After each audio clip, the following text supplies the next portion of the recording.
Hello everyone, welcome back to Mr. Java Decode. My name is Shashank. Now, in this video, as promised in my last video, today I'll be sharing the top 10 core Java interview questions from the last video that I mentioned the 50 core Java interview questions, right? So along with their answers, now I'm going to share you whether you are beginner or experienced developer, these questions are essential for your Java interviews. So if you are preparing for a Java job interview, development, or just want to strengthen your fundamentals, this video is for you. Make sure to watch till the end and don't forget to like, share, and subscribe for more valuable Java content. Now let's dive right into the first question.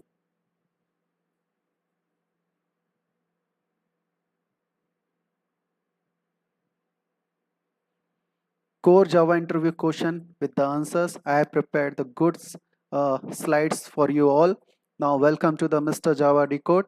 The first question is, what is garbage collection and type of garbage collections? As I mentioned you earlier in my first video, guys, this is very important questions. The interviewer is always asked about this question. Here is the answer. I have collected all the data from my past experience, whatever I have given the interview. So the answer is, garbage collection in Java is the process of automatically reclaiming the memory occupied by objects that are no longer in use. This helps optimize memory uses and prevent memory leaks. Java garbage collector identifies unreachable object and removes them and freeing up heap memory. So guys, this is the Java garbage collection where the object is no longer to use, then from the Java it is removed from the memory. So type of garbage collectors in Java, there is a types of garbage collectors. First is serial garbage collector, designed for single threaded environment suitable for small applications. Second is parallel garbage collection, that is use multiple threads for garbage collections and which improve application performance. Third one is CMS, that is concurrent mark sweep garbage collector. Minimize the application pause times by performing most garbage collected tasks concurrently. Fourth one, G1GC, garbage first, splits heap into region and prioritize garbage collection in region with most garbage, ideal for large application. And the last but not the least, ZGC and Shenandoah garbage collection. Low literacy collectors introduced in newer Java versions designed for ultra fast memory management. So this is the garbage collection, guys, and this is the type of garbage collections. In this is very important question, as I mentioned you earlier that I will describe you in brief about the each questions. Now I have prepared for the top 10 questions from the list of 50 questions. So this is the first question. The second question is, what do you mean by priority queue in Java? The answer is, a priority queue in Java is a special type of queue where elements are ordered based on their priority rather than the order in which they are inserted. By default, priority queue in Java implements minimum heap and meaning the smallest element is served first. However, you can define custom ordering using the comparator to create a mix, heap, or other sorting logic. Key points in this: use a heap based data structure, binary heap that is, and does not maintain FIFO order, that is first in first out order. Instead, elements are dequeued based on the priority. And the third one is the best suited for the scheduling task and algorithms, Huffman, encoding, etc. Implementation available in, this is the package where from it is coming, java.util.priority queue. And the time complexity, insertion and deletion operation take long and time. And the real world example, if I explain you, they imagine a hospital emergency room. Imagine the patients are not treated in the order they are arrived, but based on severity of their conditions. So that exactly how Java priority queue works behind of it. So guys, this is the code example for the second question. Here I have prepared the code for you guys. You can see here in this the priority queue example, I have created the object for that, and then I have added the 10, 30, 25 and in the loop is we are checking this it's empty or not. If it is not empty, then it is poll and retrieve the and it will retrieve and remove the smallest elements from that. So the dot poll method, what it is doing, the method in this priority queue, which is retrieve and removes the head of queue. If the queue is empty, it returns null instead of throwing an exception. So this is the example of the priority queue, how it works in the code. So guys, this is for you. Now third question is explain map and its types in Java. Guys, this is very important questions. The interviewer definitely asks about this question. The answer is a map in Java is a collection framework that allows key value pair storage, meaning each value is associated with a unique key. Unlike list or sets, map do not allow duplicate key but can have duplicate values. The type of maps in Java, there is a huge hierarchy of in the map. That hash map use a hashing mechanism for fast retrieval, allow one null key and multiple null values. Second is linked hash map, maintains insertion order and slightly slower than the hash map. Third one is tree map, sorted map implementation to sort by keys and uses a red black tree structure. And the fourth one is hash table. Hash table is a thread safe alternative to hash map but slower due to synchronization. It is just the hash map. The interview sometimes they can ask the difference between hash map and hash table. So hash table is a thread safe, okay, that is not in hash map but slower due to synchronization. The fifth one is concurrent hash map, optimized for multi-threaded environment allowing concurrent modifications. Here the code for you guys. This is the map example. There I put the where I storing the Java is the key and the value 10, Python is the value is the 20, the C++ is 30. Now here I'm getting the Java which retrieve the value of 10. Now we are checking the Python which is in a string, it is present or not, like it will return the boolean value. The map dot contains key which is Python, that's true, it will return the true. The second, if I want to check the values which is present or not in this map, as you can see the values are 10, 20 and 30 I have defined in this code, but we are checking the 50. 50 is what? 50 is the value, so we have to check the map dot contains value, that is 50. The output will come, the output will come as a false, because it is check whether this value is a presence or not in this. If it is not present, then the value comes as a boolean value, that is a false. Okay, so now the fourth question is what do you mean by collection in Java and its constituents? Guys, I have prepared the I will prepare the separate collection video for you guys, because the collection is a very big topic. So in this, just for the interview purpose, I have prepared you all the in brief in a short video. So the answer is the Java collection framework is a unified architecture for storing and manipulating group of objects. It provides ready to use data structure that helps developers efficiently manage the data. The collection framework contains the list set queue map. The list set queue map, guys, remember this, the list set queue map, the list having the ordered collections allow duplicates, like that is array list, linked list and etc. The set having the unique elements only, no duplicates, it allows the hash set, tree set and etc. Third one is the queue, follow the FIFO ordering, the priority queue and DQ, as I mentioned about the priority queue in the second question. And the fourth one is the map, which is store the key and value pairs, that is the previous questions I explained you, the hash map and hash table. So the tree map and linked hash map. Guys, this is the hierarchy of the collections.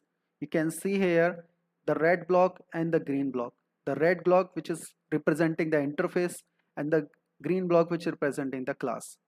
The top of the table, the top of the hierarchy is a iterable, which is where the class a collection extending from the iterable, and the collection having the interface list, queue and set. And there you can see in the list having the array list, linked list vector, and stack. In the queue, having the DQ, array queue, and priority queue, and the set having the hash set, linked hash set, sorted, that is the tree set. So this is the hierarchy of the collection framework, guys. I will make a one video for the collection subject, collection topic, where we will discuss about each and everything about the collection, like list, queue, set, and apart from that it is map is the separate web map is also comes under this, but which is not directly connected with the collection having the list, queue, and set. So remember this, if the interviewer asks you which is the parent of the collection, that is, you can say that it is iterable, the collection extending from the iterable, and the collection are the interface which is having the list, queue, set interface, and the list having the array list, linked list, vector, and likely queue having the priority queue and array queue, the set having the s set, link set, and tree set. So this is the collection hierarchy in Java, guys. Check it out and go through this and prepare yourself also. If you want to go yourself in depth one by one, so you can check it out and you can prepare as well. So now next question is, what is hash map and hash table? What is difference between hash map and hash table? This is the table I have prepared for you guys. This is the feature, hash map and hash table. Hash map, if I talk about in terms of thread safety, which is not thread safe, must be declared synchronized manually. Whether the hash table is a thread safe built-in synchronization. Second is, if in the performance wise, the hash map is faster because it is not synchronized overhead, and hash table is a slower, synchronization adds overhead. The feature null keys and value, hash map allows one null key and multiple null values. Remember this, the interview sometimes asks, do hash map having one null key or one null value, or one null key or multiple null values? Like that, he can ask you the question whether the hash table does not allow null key or values. In iteration, use fail fast iterator. The hash table uses the fail safe iterator. And the use case for the hash map, best for non-threaded environment because it is not synchronized. It is not thread safe, right? Remember this, it is not thread safe hash map. The hash table is the thread safe and suitable for multi-threaded applications. So that is used for the multi-threaded application by the hash table. Question number 6, guys, explain the various types of garbage collection in Java.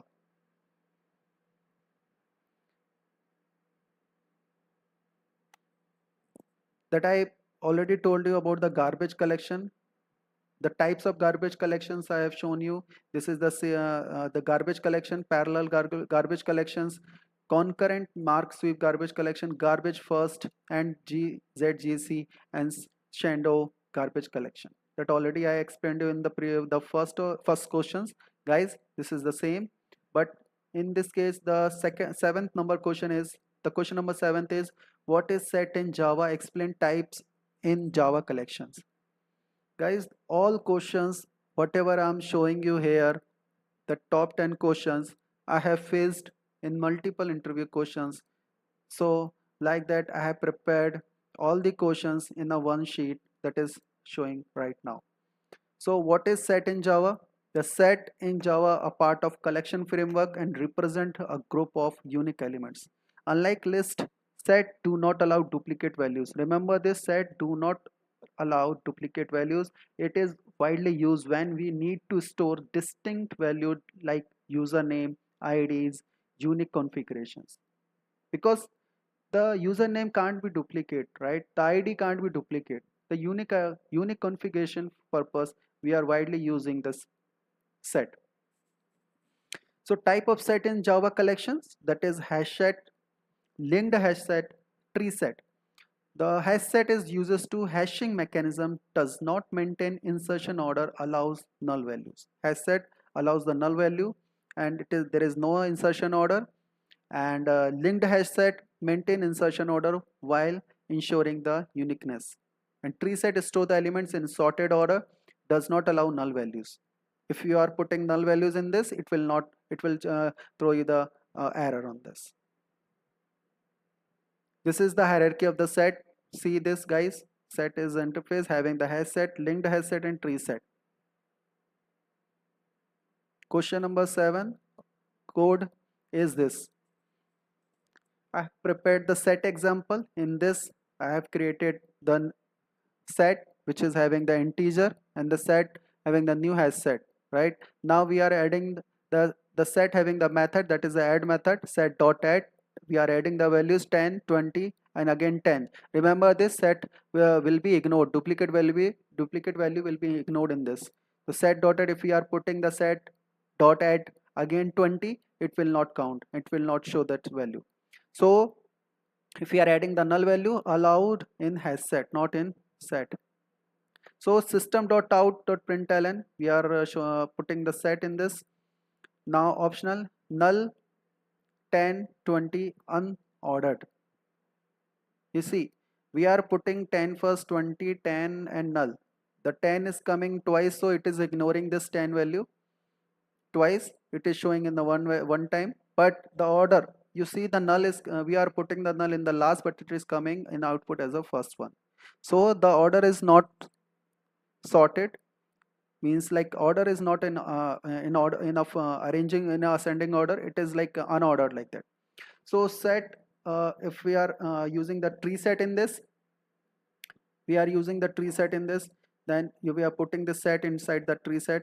Okay, now we are passing the parameter as a set inside the tree set. You can see if you are printing, the output will be 10, 20, and sorted, and no null values, because tree set will not allow the null value. See the output, null for the first one, null 10, 20, and for the tree set 10 and 20. So means the value will be sorted, no duplicate value allow. And one more thing, null value is not allowed. So it is not accepting the null also. This is the set example, guys. Now question number 8, what do you mean by overloading? This is the most famous question. Most of the interviewer will ask you about this question, method overloading. So answer is, the method overloading is a Java feature that allows multiple methods to have the same name but different parameter list within the same class. It improves readability and flexibility, making code cleaner. The correct, if in terms of the characteristics, if I say that same method name, different parameter, number, type, and order. Compile time polymorphism, it is a compile time polymorphism. Decision happens at the compile time, and return type can vary but does not help in distinguish the overloaded methods. Enhance the code reusability. This is the code example for the method overloading. Here the example of the overloading example. Here we are writing the greet method. We are putting the instance out as a hello. Now in this greet method, without a parameter, we are passing the parameter with the hello and name, and then again we are a string, we are passing this string name, and passing the parameter age is an int. Now we are giving the hello name, you are your age is, that is your years old. So now in the main method, you can see this in the, we are creating the object for the class. This is the overloading example. Now if we are adding, or if we are now based on this variable, we are calling the greet method, calls the greet, or obj.greet calls the greet with the string, and calls the greet with the string and the value, the int value we are preparing. So here the output, you can see the hello. First one, it will show the hello because it is calling this greet method, it is hello. The second, it is calling the hello with the name we are putting as a Shashank. Now it is going the Shashank, hello Shashank, right? Here we are putting the string as a Shashank. Now hello with the name is coming as a Shashank. Now in the third one, you can see we are giving the name plus int age, because we are passing two parameter here, name and age. You can see here the hello, it will come, because, and then Shashank we are putting here, and we are putting the value, that is the 32. This is the string, this is the string which we are showing the string as a name, and integer for the age, the value we are coming. So the output will come, hello Shashank, you are 32 years old. So this is the Overloading example. See, the method names are same, but the different parameters. You can see here we are having the three greet method, but in the first one there is no parameter passing. Then the second method we are passing with the one parameter, that is a name for the string, and in the third one we are passing the name and integer value, that is age. So what method overloading saying? The method overloading saying that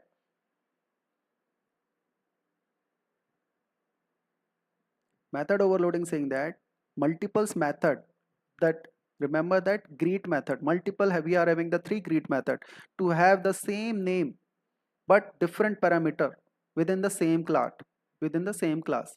So this is the method overloading, guys. The greet method three times, but the parameters we are passing which are the difference in the all three methods. Now we are calling one by one and we are getting the output with the different greet methods. Now second, the question number 9 is, what is method overriding? Method overriding is Java occurs when the child class provides a specific implementation of a method that is already defined in its parent class. This allows subclasses to customize behavior. You see the key characteristics, the same method name, same parameter, but different implementation in child class. It is also called as a runtime polymorphism. You remember what is the purpose of polymorphism? The object having the multiple behaviors, that is the polymorphism, because the method name and with the same parameter but different implementation in the child class.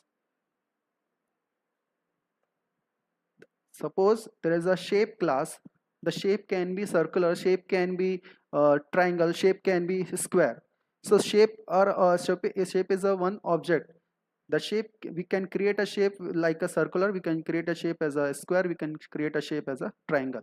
So this is what telling about the overriding. So must be inheritance means we have to use the extend keywords to override a method.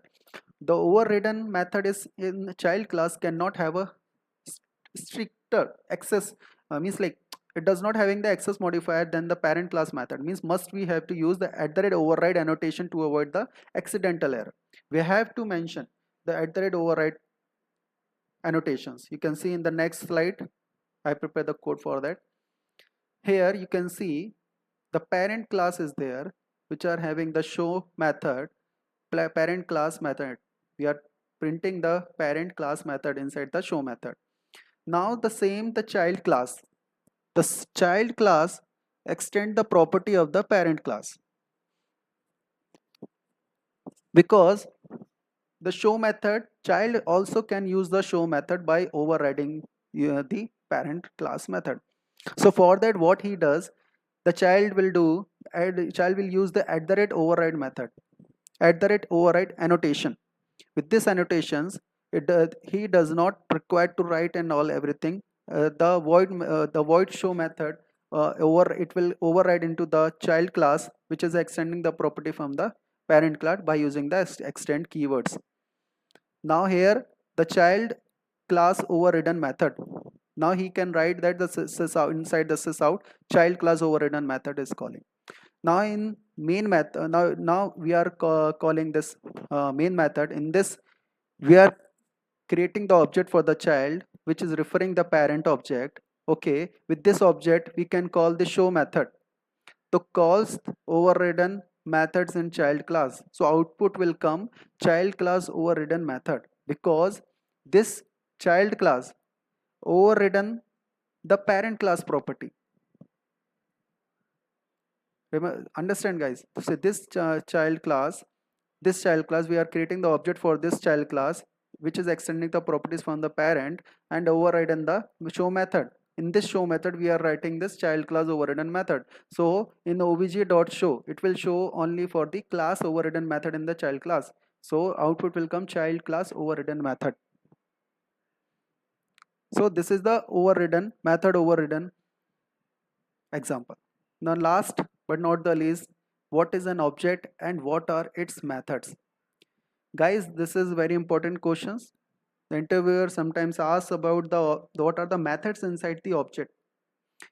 Firstly, you have to know about what is object. Object in a Java is an instance of class that represent real world entities. Objects can be anything. Object can be a pencil, object can be a car, object can be a flight, anything. The objects are created using in the new keyword. In the previous example, we are creating the object by using this new keyword. What is that is what it is trying to say. The If we want to create an object for the particular state, particular fields, or particular class, we have to use the new keywords for the new keywords and hold the state, the fields and variable and behavior methods. The key characteristics encapsulations of data and behaviors can invoke methods and manipulate data. Define the using a class as a blueprint. The object is a blueprint of the class. Objects is nothing but is a blueprint of a class.